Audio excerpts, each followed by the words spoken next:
Hello dear student, welcome back to my channel Fun Learning with Vanashri. So today we are going to learn a new chapter from 7th standard English Bal Bharti, and chapter name is 1.6 a collage.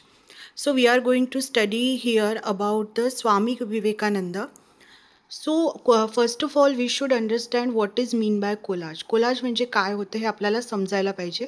Collage म्हणजे काय तर एखाद्या व्यक्तीबद्दल, एखाद्या प्लेसबद्दल, एखाद्या गोष्टीबद्दल collectively जे आपण इन्फॉर्मेशन गॅदर करत असतो आणि ते इन्फॉर्मेशन तुम्हाला या लेसनमध्ये जसं दिलेलं आहे ते तुम्ही पिक्चरच्या फॉर्ममध्ये किंवा असं रिटर्न फॉर्ममध्ये जे तुम्ही इन्फॉर्मेशन तुम्ही प्रेझेंट करता त्याला आपण कोलाज म्हणत असतो.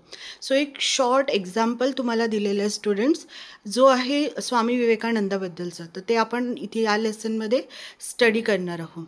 So Swami Vivekananda born Narendra Datta was a great personality who made the world aware of the greatness of Indian philosophy. So त्यांना सांगितलेलं आहे की जेव्हा त्यांचा जन्म झाला तेव्हा त्यांचं नाव काय होतं, Narendra Datta, and he was a great personality. का? बिकॉज त्यांनी काय केलं होतं, इंडियन फिलॉसॉफीला जगाच्या कोपऱ्यापर्यंत, कानाकोपऱ्यापर्यंत ते घेऊन गेले होते. बिफोर दॅट कोणालाही इंडियन फिलॉसॉफीबद्दल इतकं नॉलेज नव्हतं किंवा माहितीसुद्धा नव्हतं, बट ते एकमेव असे पर्सन होते की त्यांनी ते काय केलं, सगळ्या लोकांपर्यंत इंडियन फिलॉसॉफी काय आहे, त्याचं काय इम्पॉर्टन्स आहे ते लोकांपर्यंत ते घेऊन गेले. At the Parliament of World's Religions he began his speech with sisters and brothers of America. बघा इथे काय सांगितलेलं आहे, at the Parliament of World's रिलिजनमध्ये, पार्लमेंट म्हणजे संसद भवनमध्ये वर्ल्ड्सच्या तिथे रिलिजन्सवरती जेव्हा ते स्पीच देत होते, so he started his speech with these two words. कुठलं? Sisters and brothers of America. या वर्ड्सनी त्यांनी काय केली होती, आपल्या भाषणाची सुरुवात केली होती. Most of the time when we start our lecture or whatever speech वगैरे, so mostly people use ladies and gentlemen, but he did not use those words. Instead of he used sisters and brother. त्यांनी ते दोन words न use करता, ladies and gentleman he word न use करता त्यांनी कुठल्या वर्ड्सनी सुरुवात केली होती, sisters and brothers of America या वर्ड्सनी सुरुवात केली होती. Because of these words he used in his speech, so at these words he received a 2-minute standing ovation. So he got a 2-minute standing ovation. त्यांना 2 मिनिटाचं standing ovation मिळालं होतं. सगळे लोक 2 मिनटं त्यांच्यासाठी उभे झाले होते, कारण ते परदेशात होते, अनोळखी लोकांमध्ये होते. पण हे जे शब्द लोकांच्या कानावर जेव्हा पडले ते लोक इतके इम्प्रेस्ड झालेत आणि त्यानंतर लोकांनी स्वतः उठून त्यांच्यासाठी 2 मिनिटांचं स्टँडिंग ओवेशन दिलं. He emphasized the importance of selflessness and service to mankind.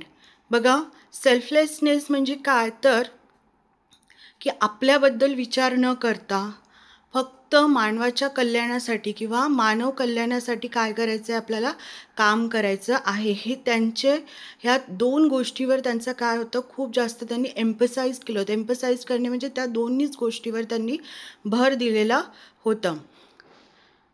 He is regarded as a patriotic saint. आता त्यांना काय म्हणून ओळखलं जात होतं, he is regarded as a patriotic saint, म्हणजे धार्मिक संत आपण ज्याला म्हणतो असं त्यांना, किंवा जे देशसंत, राष्ट्रसंत म्हणून त्यांना ओळखल्या जायचं. Arise, awake and stop not until the goal is reached. त्यांनी लोकांना संदेश दिला होता की अराईज म्हणजे उठा, अवेक जागे व्हा, and stop not until the goal is reach. तोपर्यंत थांबू नका जोपर्यंत तुमचं गोल तुम्ही रीच करत नाही. नेक्स्ट आहे, talk to yourself at least once in a day, otherwise you may miss a meeting with an excellent person in the world. बघा किती सुंदर त्यांनी सांगितलं आहे की टॉक टू युअर सेल्फ. आपण काय करत असतो, मोस्टली आपल्याला बोलायचं असेल तर आपण इतरांना शोधत असतो, पण स्वामी विवेकानंद सांगत आहे की तुम्ही तुमच्याशी बोला. Talk to yourself at least once in a day म्हणजे एकदा तरी दिवसातून तुम्ही स्वतःशी बोला, नाहीतर तुम्ही कोणाला मिस करणार. तुम्ही एका ग्रेट पर्सनॅलिटीबरोबर, एका ग्रेट एक्सलंट पर्सनला तुम्ही काय करणार आहात, मिस करणार आहात. त्याची मीटिंग काय करणार आहे तुम्ही, मिस करणार आहे. आणि तो पर्सन कोण होणार आहे, ते तुम्हीच आहात. म्हणून दिवसातून एकदा तरी तुम्ही स्वतःसोबत बोललं पाहिजे. Take up one idea, make that one idea your life. काय सांगितलेलं आहे की तुम्ही एखादी आयडिया घ्या. आयडिया घ्या म्हणजे काय, एखादी कल्पना तुम्ही उचला, एखादं मोटिव्ह तुम्ही तुमच्या लाईफमध्ये ठरवा आणि त्या मोटिव्हसाठी तुम्ही जगा. थिंक ऑफ इट, त्याच्याबद्दल विचार करा. Dream of it, live on that idea. त्याच्याबद्दल तुम्ही विचार करा, त्याच्याचबद्दल तुम्ही स्वप्न बघा आणि त्याच्यासाठी तुम्ही जगा. Let the brain, muscle, nerves, every part of your body be full of that idea. बघा, तुमच्या बॉडीतले जेवढे पण पार्ट्स ॲक्टिव्ह आहेत त्या प्रत्येक पार्ट्सला तुम्हाला त्या आयडियासाठीच काम करायला लावायचं आहे. And just leave every other idea alone. आणि तुमच्या डोक्यामध्ये ज्या बाकीच्या गोष्टी चाललेल्या आहेत त्याला सोडून द्यायचं आहे. तुम्हाला फक्त एका गोष्टीवरच काम करायचं आहे. जर तुम्ही एका गोष्टीवरच काम करत राहिला तर ऑब्व्हियसली तुम्हाला सक्सेस हे नक्की मिळत असतं. This is the way to success. आणि हेच काय आहे, सक्सेस मिळवण्याचा रस्ता आहे, मार्ग आहे, असं स्वामी विवेकानंद सांगतात. Fill the brain with high thoughts, highest ideals, place them day and night before you. बघा, त्यांनी सांगितले की fill the brain with a high thoughts. तुमचं जे ब्रेन आहे ते कशाने भरलं पाहिजे, उच्च विचारांनी भरलं पाहिजे. हायेस्ट आयडियल्स तुमचे असले पाहिजे. म्हणजे जे उच्च विचार करणारे लोक आहेत, जे होऊन गेलेले लोक आहेत, तेच तुमच्या डोळ्यांसमोर पाहिजे. त्यांचे विचार तुम्ही वाचन करा आणि place them day and night before you. आणि ते जे आयडियल थॉट्स आहेत, जे हायेस्ट थॉट्स आहेत, ते तुमच्या डोळ्यासमोर सदैव राहू द्या, day and night. Before you and out of that will come great work. आणि त्याच्यातून बघा कशा पद्धतीने तुमचं चांगलं काम बाहेर येईल, असं ते सांगतात. Whatever you think that you will be, if you think yourself weak, weak you will be. तुम्ही जे काही विचार करता, whatever you think that you will be, तुम्ही जे काही विचार करता तेच तुम्ही बनत जाता. If you think yourself weak, weak you will be. जर तुम्हाला वाटते की तुम्ही वीक आहात तर तुम्ही काय बनणार, वीक बनणार.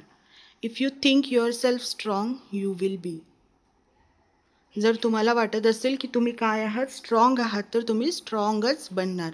तर मुलांनो, हे बघा, ही ॲक्च्युली क्लास ॲक्टिव्हिटी होऊ शकते. हे तुम्हाला टीचर्स वगैरे क्लास ॲक्टिव्हिटी म्हणून तुम्हाला हा लेसन येऊ शकतो. सो हाव द लेसन जर तुम्हाला समजलं असेल तर व्हिडिओला लाईक करा, शेअर करा, सबस्क्राईब करा. आणि जर if you have any problem so you can comment me in the comment section. So thank you for watching.